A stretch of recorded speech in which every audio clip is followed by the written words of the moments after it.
Hi, it's Tara again. We are back in the swing of school, and the kids are in 6th and 8th grade, which means that my entire family is up about 5:45 or between 5:30 and 6 and getting ready at the same time. And my husband and 2 kids are out of the house by 7. I don't have to be at school myself until 8:30, but I'm usually at school between 8 and 8:15. It's a lot getting everybody up and out of the house and out the door on time. So it does take a lot of positive energy to get everybody moving and off on the right note and feeling good about their day. So we do try to pack lunches the night before and have bags ready and, to the best of our ability, be prepared. The positive of being back into the routine of school is my son has special needs and he thrives on a routine. Transitions can be difficult, so being on a schedule that is pretty consistent works really well for him, as it does with Caroline, my 13-year-old. The negative of being back in the school routine is that we lose our freedom to kind of do what we want in our own time. So we are back on a pretty rigorous schedule, and we have obligations that we have to uphold as much as we can. So whether it's doctor's appointments and dentists and extracurricular activities and studying and projects and volunteering, trying to be healthy and get exercise, it's a lot to try to keep up with, and it can be overwhelming at times.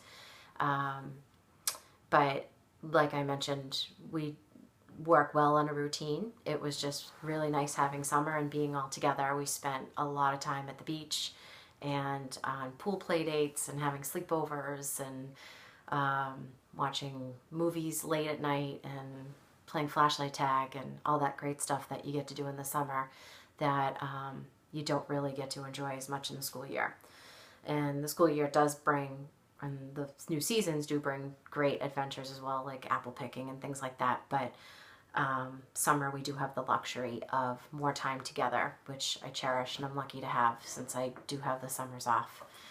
My goals for this year are pretty simple. I want to keep everybody healthy. I really want us to not get sick and have too many late nights that end up with sore throats and colds and all the things that come with running too ragged. So we are trying to do mason jar salads for lunch for 3 of us anyway.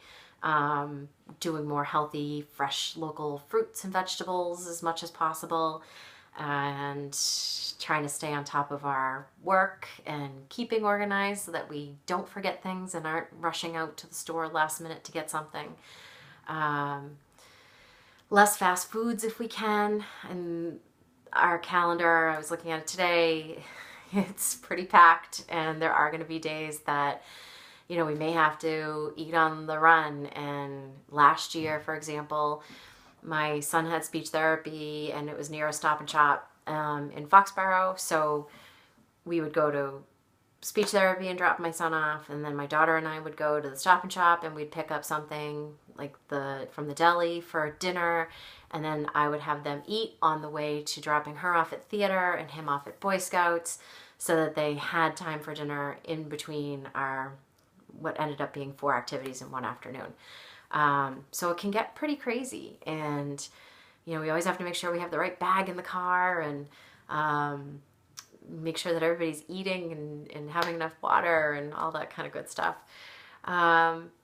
This year compared to last year, I'm hoping it's going to go a little smoother. Last year was my first time back full time, and this year I've already done a full year of being back full time teaching, and also the kids are used to not having me available at every spare second that they need something, and they've learned to self-advocate and get things accomplished on their own and be more independent, which is a fabulous thing for all of us. And I'm hoping that that will continue this year, and already we're only a week into school, but that's already the case, which is wonderful. I really want to get that right and have my kids be independent thinkers and be able to take care of issues when they arise on their own.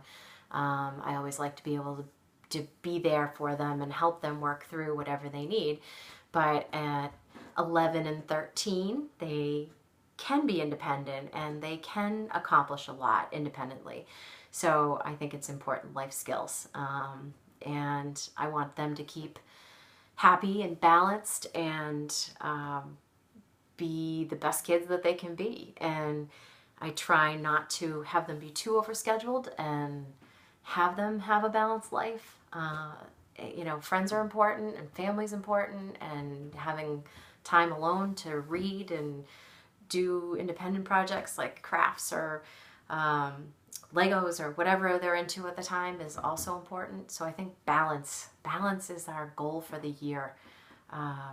It's a busy year, and middle school's tough, and they're great kids, and we have a good system in place, so I'm pretty positive that we're going to be able to do it. I really love that Stop and Shop does have healthy options. We can go in and get yogurts, and they have silverware, so we can get a spoon. And so if I am running crazy on a crazy day, I can go in and grab an apple. And my son, being on the spectrum, autism spectrum, is very, very particular about textures in foods. So he will only eat apples, and he will only eat certain kinds of foods and flavors. And so it's nice to have a wide variety and have things readily available. So Stop and Shop has been great about having things that meet our needs. And I also like the different varieties of organic foods and lunch options that are also fitting to their palates. So that is a good thing, and that does help us out a lot. And I think that's it. Thanks so much for listening.